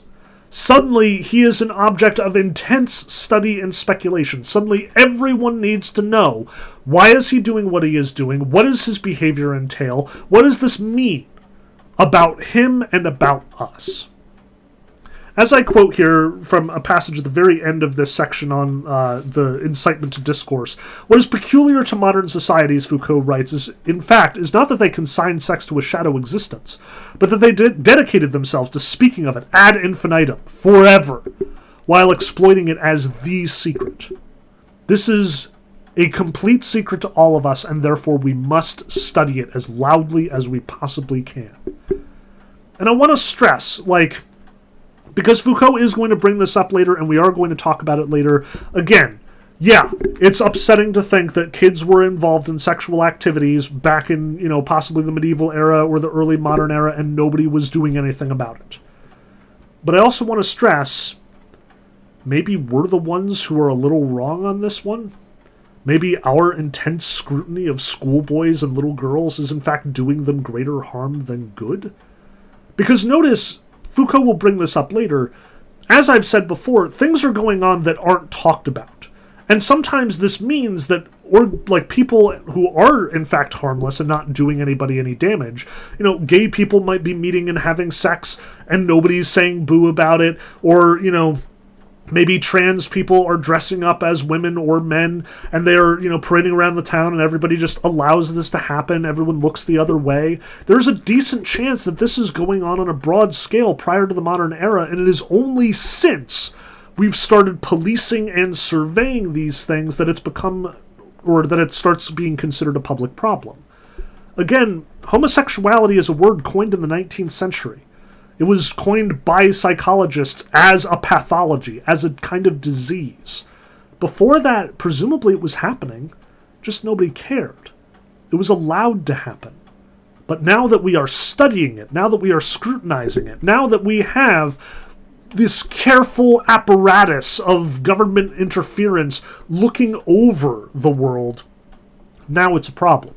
Now it's something that needs the involvement of others. Now it's something that needs to be addressed. It's hard not to get normative about this, hard not to get judgmental about this, hard not to impose our values on the values of the past, but I do want you to resist that temptation here. Because again, our values are inextricably bound up with those of the past.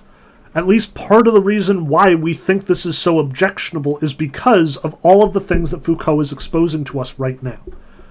So in order to properly reevaluate, in order to have questions like, hey, maybe we're overdoing it on the, sexual policing angle, especially since we are very ready to admit that there are a lot of people making objectionable laws of policing sexuality, we probably should go back to basics to see where these ideas came from and to wonder exactly how much of this we should keep and how much of this we should jettison. But for now, let's keep it non-normative. Let's keep it an observation. Let's talk, as Foucault does, about the history and see what it has to tell us. So, with that in mind, Foucault makes several conclusions that I want to sort of examine and adapt here. First is that as part of this science of sexuality, as he ultimately describes it, he examines how the 19th century and 20th are very much concerned with what he calls licit and illicit sexualities. What he stresses is this is not evidence of repression. Instead, the 19th century and our own have been rather the age of multiplication, a dispersion of sexualities, a strengthening of their disparate forms, a multiple implantation of, quote, perversions, as he writes on page 35. In short, there is good sex, the sex happening between the man and woman in the household, like in the privacy of their own bedroom, but also everything else falls into a different category and therefore needs to be diagnosed, examined, studied, separated from the normal kinds of sexuality. We need to, turn homosexuality into a pathology, into something that is studied and, possibly even criminalized in some cases. We need to recognize the difference between the neurotic and the pervert and the homosexual and all of these other little categories. As he writes on page 42 to 43 in his actual conclusion section, this new persecution of the peripheral sexualities entailed an incorporation of perversions and a new specification of individuals. As defined by the ancient civil or canonical codes, sodomy was a category of forbidden acts. Their perpetrator was nothing more than the juridical subject of them.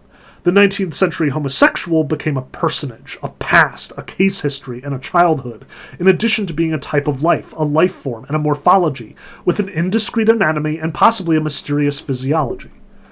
Now, I realize he's throwing around a lot of SAT words here, so let me kind of clarify there. As defined by the ancient civil or canonical codes, sodomy was a category of forbidden acts. What he's stressing here is that sodomy, as it is described leading up to the 18th and 19th century, is a sin, a thing that you do. Again, the word homosexual doesn't exist. There is no such thing as a gay person. Even the term sodomite is kind of an abuse of language perpetrated by later thinkers. People commit sodomy. In some sense, it's like the Greeks believed. Everyone is bisexual. Sometimes they do it with women, sometimes they do it with men. It doesn't matter. And it doesn't even matter who they is in this situation. Man, woman, doesn't matter. Everybody does it with everybody. That's how sex works. So sodomy is just when a man lies with a man, a woman lies with a woman, when anal penetration occurs. That's all. And therefore, it is not connected to their identity. It is a sin, just like theft, just like, failing to honor your mother and father or failing to observe the Sabbath. And a sin can get forbidden. But importantly, the 19th century homosexual became a personage, a past, a case history, and a childhood. It's your identity now. And that's what suddenly gets studied. Remember, all the way back at the confessional, we go from talking about the act to talking about the thinking about the act. Now we see it in its full form. Not only do we find that people are gay or straight, that they are homosexual or heterosexual, or any of a number of different categories here in the 21st century, but we want to know why. Now we crave information. How did you become trans? How did you realize you were asexual? What was the moment that caused you to think about being gay? And what does it feel like to be gay or genderqueer or bisexual or a lesbian or intersex or whatever?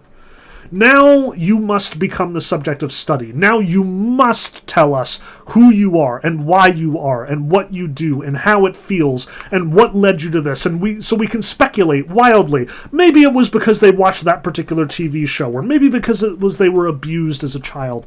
We want a case study every time we talk to someone with a different sexuality than our own. And on the one hand, there is good about this. Again, identity and visibility allow for political power, allow for a sort of communal acceptance. We are not as apt to judge a person based on their sexuality than we were before these terms, before these identities were commonplace.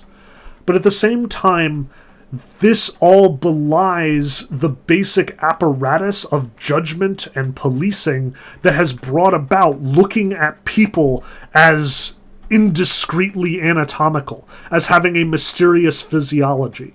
The assumption is that this person, as person, is different. And by being different, they can very easily be bad. The fact that we're getting rid of the badness of the person is probably a good thing. But it doesn't change the fact that we now operate almost exclusively under the assumption that it is a person. That maybe sexuality isn't a matter of phases, that it isn't a matter of a decision, but instead it is all-consuming. We do not ask the question, why was I attracted to that person, or why did I do that thing? We ask the question, am I gay? Am I trans? Is this a state of being? Because the thing about these identities, these states, is that they require transformation. You can't just be into guys and then change your mind. Now you must be gay, and you cannot change your mind from that. Number 2, we have a cyclical relationship between power and pleasure here. And this one I definitely want to focus on. I realize that Foucault's ideas about identity are controversial. And I, as a straight dude, definitely have no business normalizing them or promoting them in any way. Again, I am trying to restrict myself to what would Foucault say in this situation, what is Foucault pointing out about our culture in this situation, what does that mean about us, and what does that mean about our inability to look beyond the, apparatuses of knowledge and technology that we are talking about here. But the cycle of power and pleasure one, I think, is, if anything, more important and potentially more damning, and I suspect Foucault agrees. The medical examination, the psychiatric investigation, the pedagogical report, and family controls may have the overall and apparent objective of saying no to all wayward or unproductive sexualities. But the fact is that they function as mechanisms with a double impetus, pleasure and power. The pleasure that comes of exercising a power that questions, monitors, watches, spies, searches out, palpates, brings to light. And on the other hand, the pleasure that kindles at having to evade this power, flee from it, fool it, or travesty it. These attractions, these evasions, these circular incitements have traced round bodies and sexes not boundaries to be crossed, but perpetual spirals of power and pleasure. This too probably requires a little bit of explanation, so I've made a little diagram here, as well as wanting to explain it in more detail. Notice this is something that Freud was attentive to as well. Like, Freud, again, in his writings on sex and sexuality that we read, mentioned in passing that Christianity, in forbidding sex, has made it more pleasurable. That the power executed over sex, in fact, makes the sex's forbiddenness even more desirable. Heck, even Augustine was able to observe that to some degree.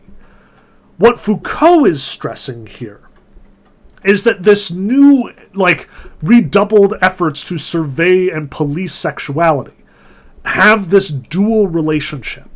That the person policing the sexuality, the school teacher or the government official or the academic who's studying power or who is studying sex, gets pleasure from executing power over the people they are observing. The forbidden sexualities, the perverts, the children trying to get away with sexual acts. But on the other hand, the people who are being observed enjoy getting away with it. The sex becomes better, spicier, hotter, more exciting, because there are people trying to catch them in the act and forbid them from doing it. In short, when this teacher walks down the hall of the boarding school, looking on either end to see if there is anyone out of bed or messing around, this causes the people in bed to be like, what is he looking for? What is he upset about? Why does he keep doing this?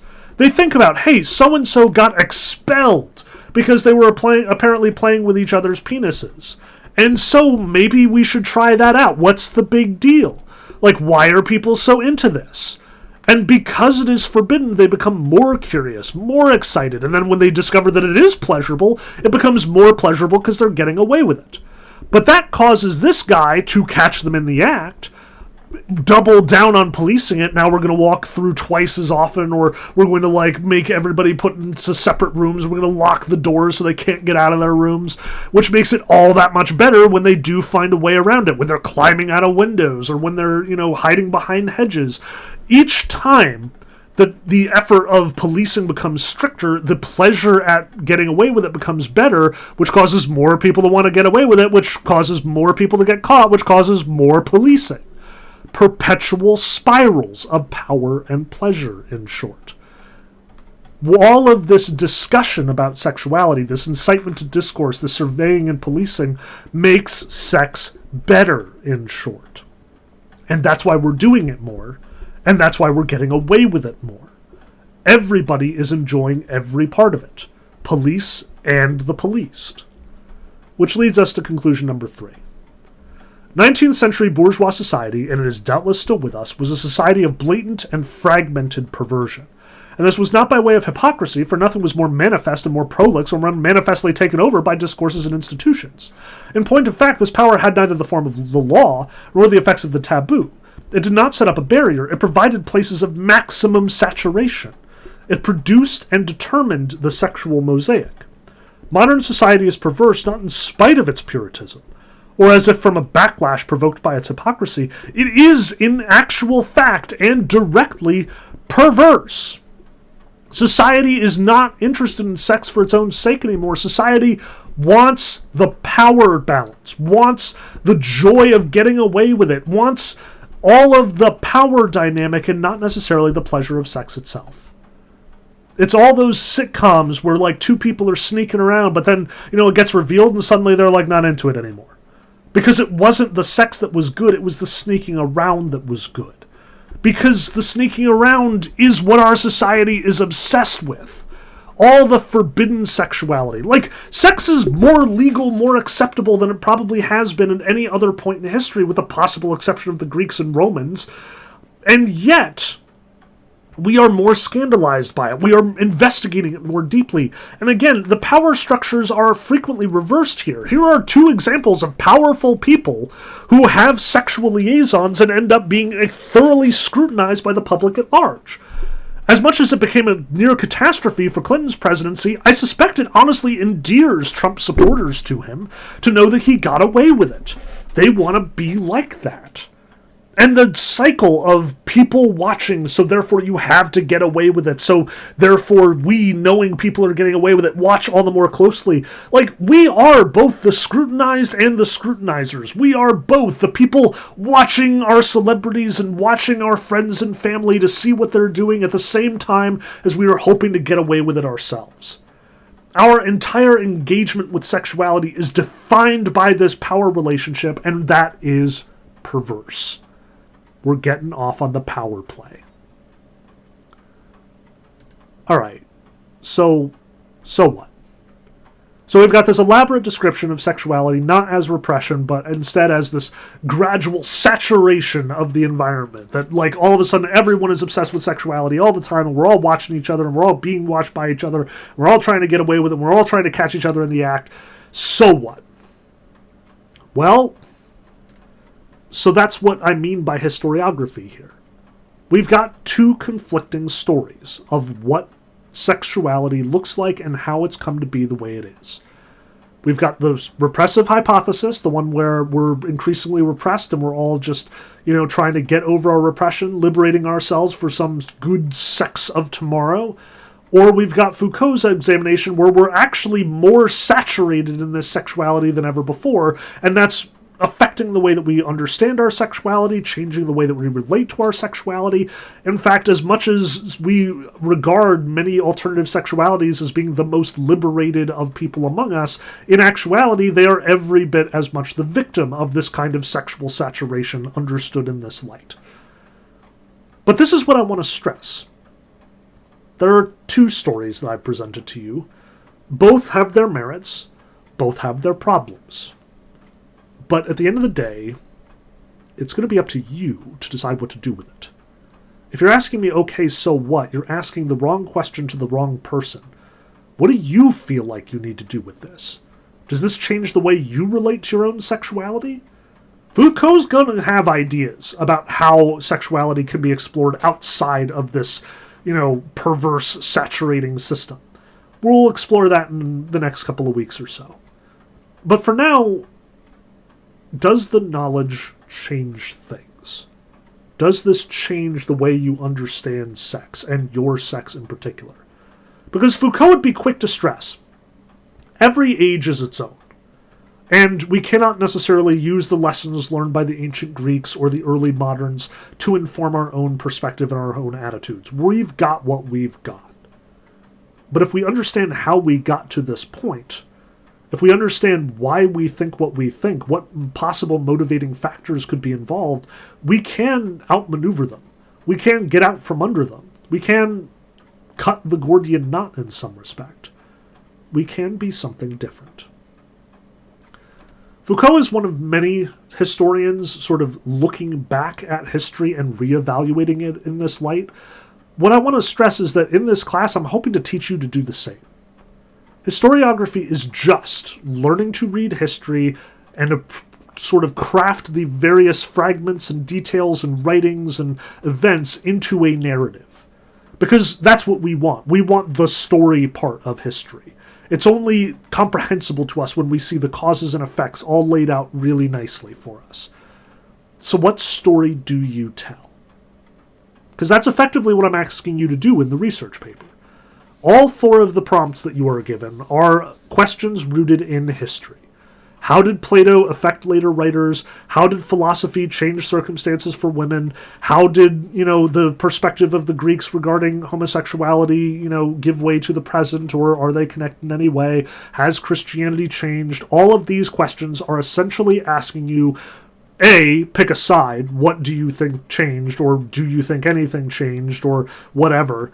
But also to weave your own explanation of events, to put it into your own story, to decide for yourself what the meaning is behind these disconnected things that happened.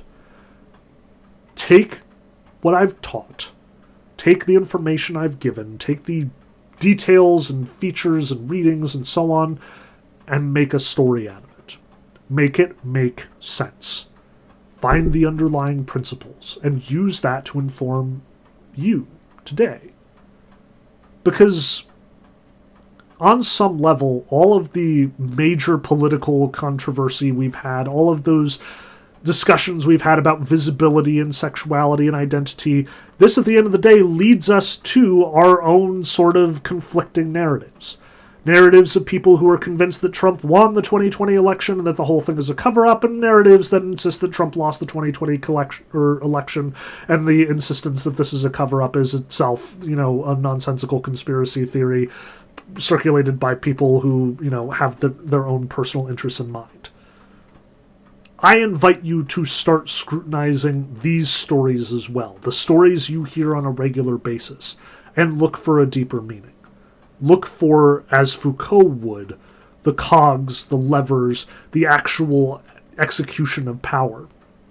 And to be aware of when you are using these tools, using this technology, using this power as well. The goal of this class is complicated in many ways. Yes, it is about love and friendship. Yes, I want to show you a whole bunch of different perspectives on what love and friendship actually are. But it is also about history, how these perspectives came about, why we today believe what we believe. And now that we've gotten to today, we can afford to stand back and ask, is this where we want to be? Or do we want to be somewhere else? What do we want to change, and how might we be able to get there? This is where I sign off in some respect. Yes, we're going to talk about the 20th century thinkers, and again, many of them I find very interesting, and I'm eager to talk about them with you, and I'm looking forward to talking about them with you soon. But all of this, at the end of the day, is for you to take and to go off into the future and to figure yourself out, to figure out what this means. I can only do so much on that front. Yeah, I've prepared you for the grade. You can go take the final, you can go, write the research paper. At this point, you've got all the equipment you're going to need besides, again, the 20th century readings. But when it comes to life, when it comes to leaving college, when it comes to walking out your front door and, what do you do with the sheer barrage of information that is going to assault you? What are you going to do when someone accuses you of being sexually intolerant or sexually repressed? I can't help you there, besides what I've already given you. So now, make your story. Go figure out what this means. If the question I asked was, so what? That's the question I can't answer.